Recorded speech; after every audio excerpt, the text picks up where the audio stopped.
Hi and welcome back. Today I wanted to talk about one of the things that might be holding you back from traveling, and that is that you don't know the local customs or how things work in a different country.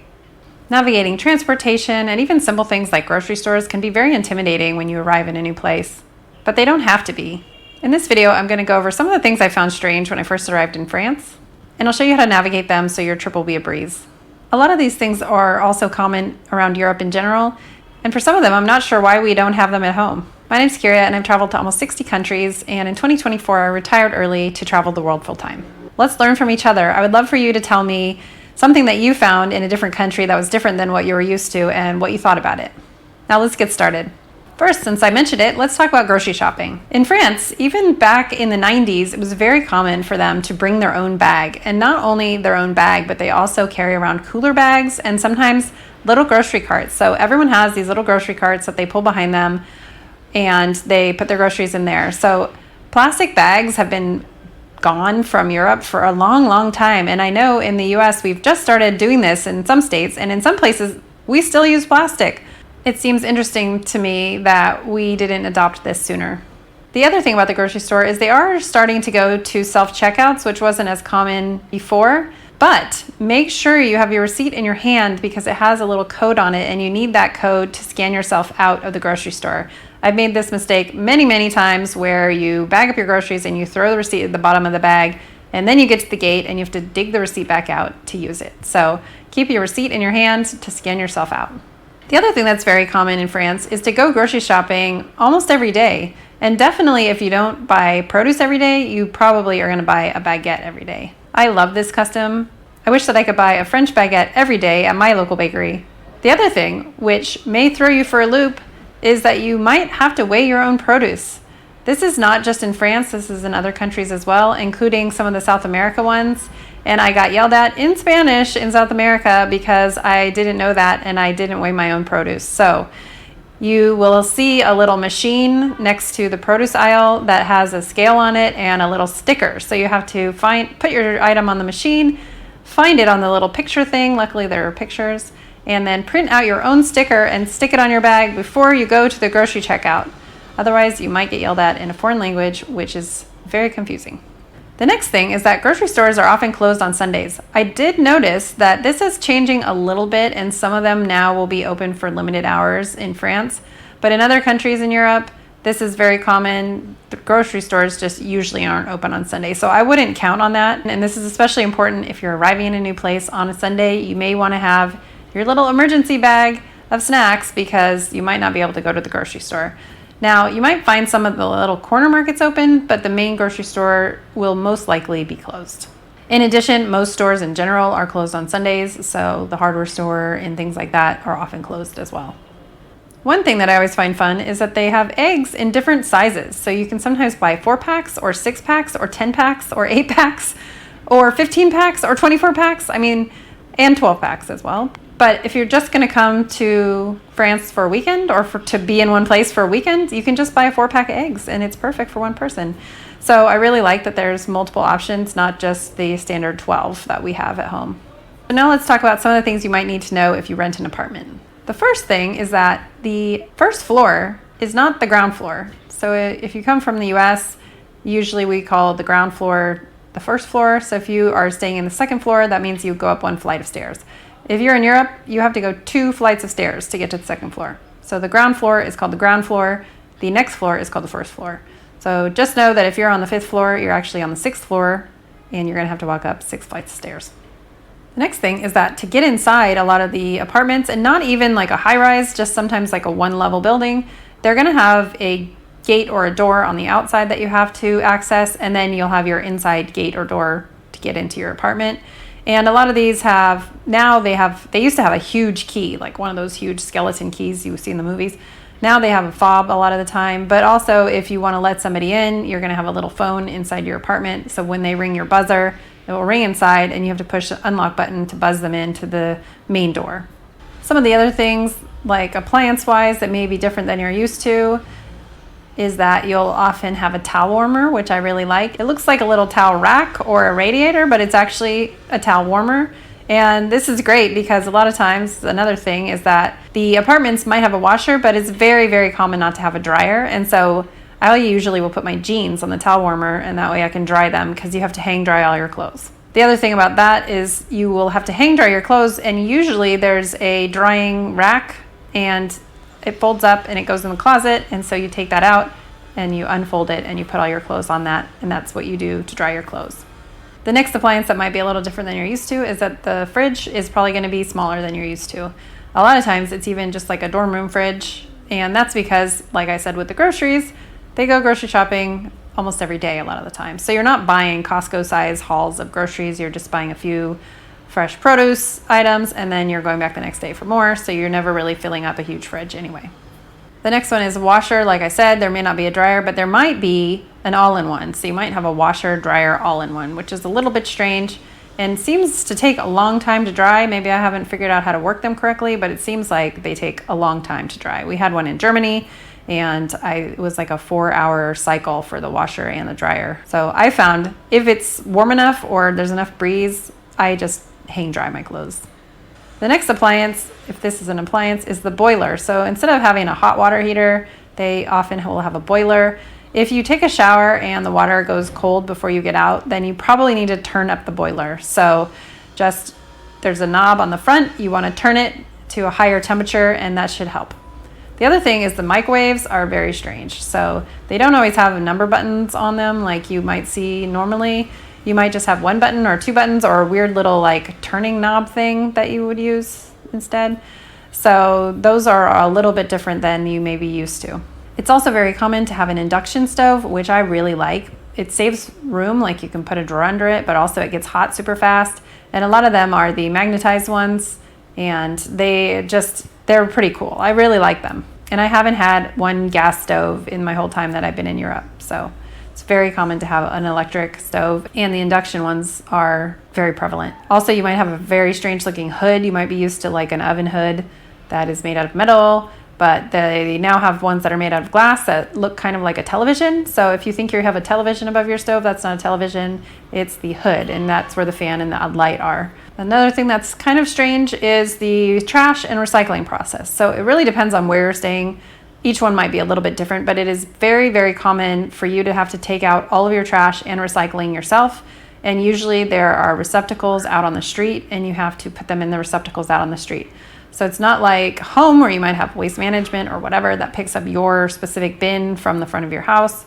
You have to put your items in bags and take the bags out a block or two away from your house and deposit them into each separate receptacle. And they separate out their items a lot, so you're gonna have to keep your glass separate from your cardboard, separate from your plastic, and that needs to be separate from your food, and that needs to be separated from your trash. So you might have 5 different bags of stuff that you're depositing in 5 different receptacles, possibly.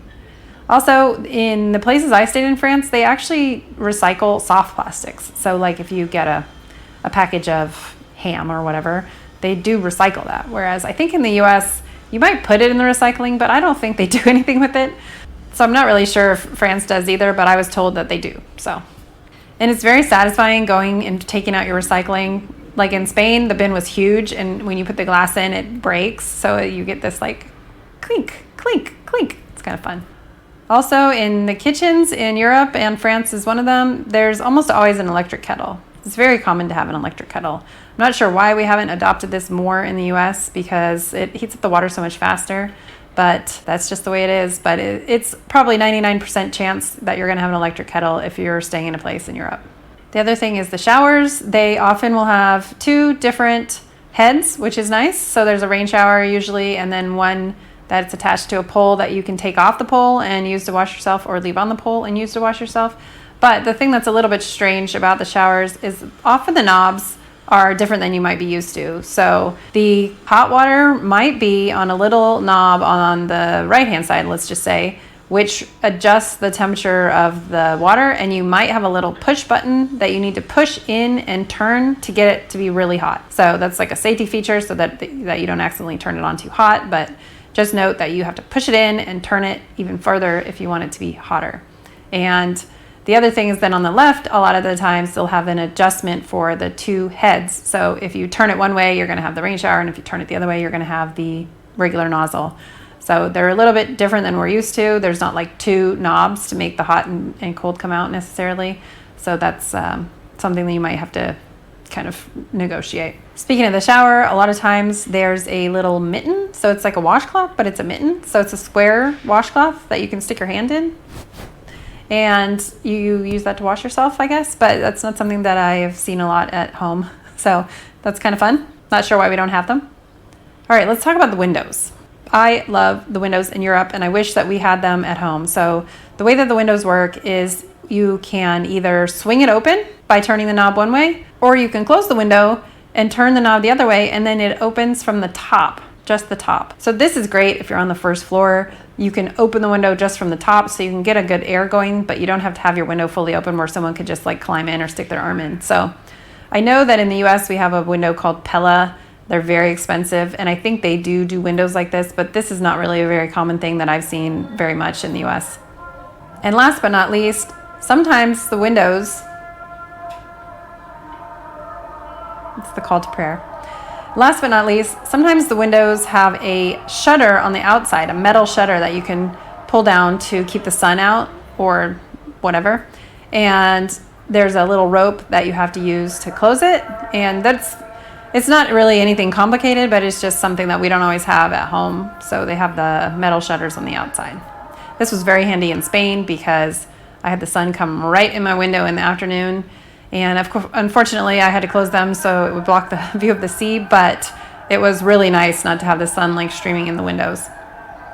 Okay, let's talk about a couple of random out and about things. First one is that in France, you'll often have self-cleaning restrooms out on the street that are free a lot of the time. So it's really nice to have, and when I was in Lyon, I basically clocked where each of them were, so I knew where I would be able to stop and use the bathroom. The only thing is it takes a little while for them to clean themselves, so if you see that someone has just come out, you're gonna have to wait a little while for it to be ready. But the good thing is it washes the whole inside of the bathroom, the walls, the toilet, and everything, and then dries it even, so when you go in, it's been fully cleaned. Let's talk about restaurants. I've mentioned this before, but the service in France is not going to be exactly the same as the service that you're used to in the US. And I'm not saying it's better or worse, it's just different. So it's very common for the servers in Europe not to check on you. If you want something, you have to kind of flag them down, but they're not going to come and bother you basically over and over and over. So if you want help, if you want the bill, if you need more water, you might have to flag them down. The other thing is you can sit as long as you want. If you want to go into a restaurant and order an espresso and then sit there for 5 hours, they won't even bother you. In fact, until you ask for your check, they probably won't even come over to your table. So it's kind of nice on one hand if you want to just linger because you're not getting kicked out of your seat. But on the other hand, if you're expecting fast service, you need to be more proactive. It's actually very interesting because a lot of times they will not seat you, right? So for instance, in France, dinner time is usually from 7 to 9 or whatever. So if you get there at 7 and it looks like the whole place is empty, and they say, no, so sorry, we don't have any seats. And you're looking around and you're going, well, it's completely empty. What do you mean you don't have any seats? Well, they have a seating for 8 o'clock and they won't seat a person at 7 because they don't expect the person to take less than 1 hour. So they're not going to disrupt the 8 o'clock person by seating a 7 o'clock person. So you can sometimes tell them though, look, I only want half an hour, but that might not really fly. So basically they're going to hold the seat for the person. The other thing about dinner is, so the hours on the internet might say 7 to 9, but basically what that means, it's a little bit different than home. They will seat somebody at 9 and then they won't close until 11:30, but they're not going to seat you necessarily at 9:30. They're going to have the last seating at 9. So when it says 7 to 9, that doesn't mean that, oh, it's 8:59, so we better not go because we're not going to be able to eat by 9 o'clock, right? No. Just go, and as long as you seat before 9, you're probably going to be fine. The other thing is they often will close during the afternoon. So a lot of times in France, the restaurant will be open from 12 to 2, and then it will be open from 7 to 9. And again, 12 to 2 is the same as 7 to 9 in that they may sit someone at 2, so they won't actually be wrapping up lunch until 3 o'clock or 3:30 or 4 o'clock even. So you might walk by and there's people in there and it's 3:30, and so you're like, oh good, they're still open. And you walk in and they'll say, no, sorry, we're not serving lunch anymore. So they actually are only like really closed from maybe 4 o'clock to 7 o'clock or whatever, but their hours are 12 to 2 and 7 to 9.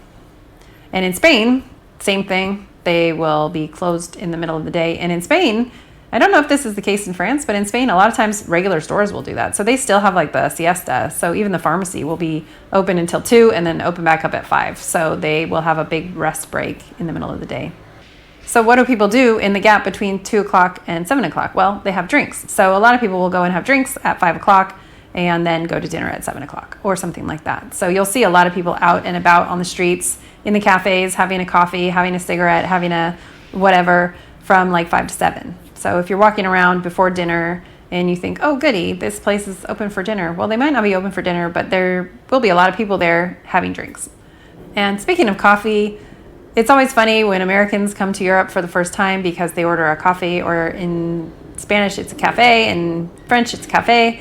And so you order a cafe thinking you're going to get a coffee, like a regular coffee, and a cafe is basically a shot of espresso. So if you want a bigger coffee, you might need to order an Americano, which will be a shot of espresso with water. Or if you like milk, you might want to order a cafe au lait in French, or a café con leche in Spanish, which will be a coffee with milk, which is essentially similar to a latte. It's very hard to get a coffee with a side of cold milk. That's just not something that's normal. You might have to adjust your expectations of what your coffee is going to be like.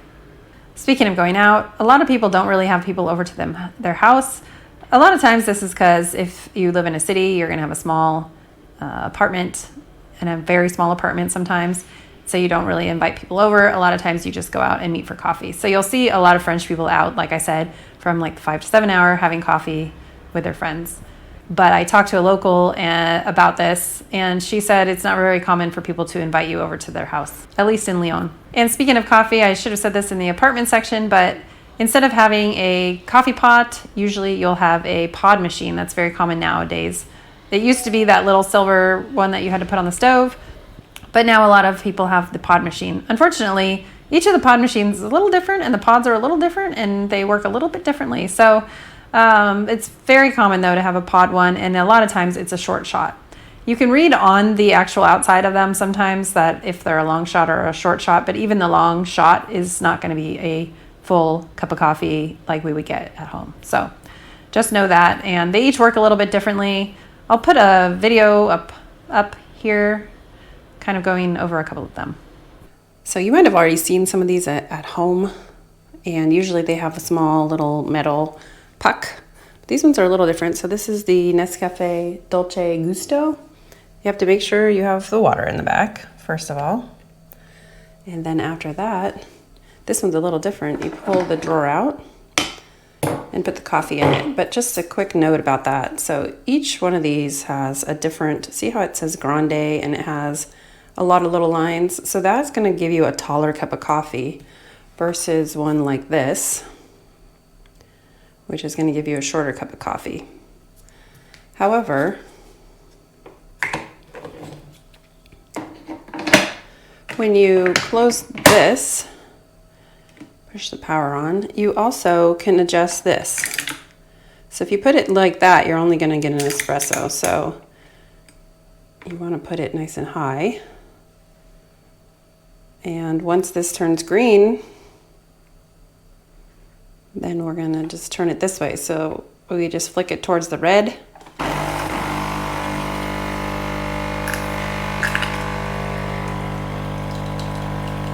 And we're good to go. Last but not least, let's talk about transportation, because this is something you're definitely going to have to try to do when you're abroad. So a lot of places are making it very, very easy now, and it's tap to pay. And when I say tap to pay, I don't mean tap to pay to buy a ticket. I mean tap to get into the subway and tap to get out of the subway, and then you don't have to do anything else. You can do this with your phone, or you can do this with your card. So in Lyon, they have that. You just tap your phone. In Amsterdam, they have it, and various other places in Turkey, they actually have it as well. So when I went from the airport, I just tapped my phone, and I was charged. It was very, very easy. The only thing is, like when you're in Amsterdam, you have to tap out because the distance that you go does matter. Whereas in Turkey, you just tap in. It's a one-time charge for no matter how far you're going. It doesn't really matter. It's the same fee. So you just might want to look that up, like how do you need to tap out or not. The other thing is I did try my phone and my card. Both worked perfectly fine, but it is a little easier with just your card because, you know, sometimes your phone takes a little bit longer for it to validate. Speaking of validation, sometimes you have to validate. So you can use an app a lot of the time to buy your tickets, and then you just have to validate once you're on board. And there should be a little machine when you first get onto the bus or the train that looks like a little tap machine, like almost like a, what does it look like? I'll put a picture over my face, and you just would tap your card on that, or you might have to enter the number of the bus, which is what I had to do in Poland. So you just get on the bus, and in the app you enter the number of the bus. Also, most cities in Europe, or definitely in France, have bike shares like hourly rentals, and a lot of times the first half an hour is free. So sometimes you have to download an app for this, but a lot of times there's a little kiosk next to the bikes that you can pay there, and so you don't have to download yet another app. Speaking of apps, you can also usually pay for parking either on an app or on a website, so you don't necessarily need to go to a kiosk for that as well. You just put in your license number and you pay and you're good to go. Okay, so there we have it. I've gone over some of the things that I found a little bit different than what I was used to. Hopefully this is helpful to you. But if you have any questions or comments, leave them down below. And once again, thank you for watching and happy travels.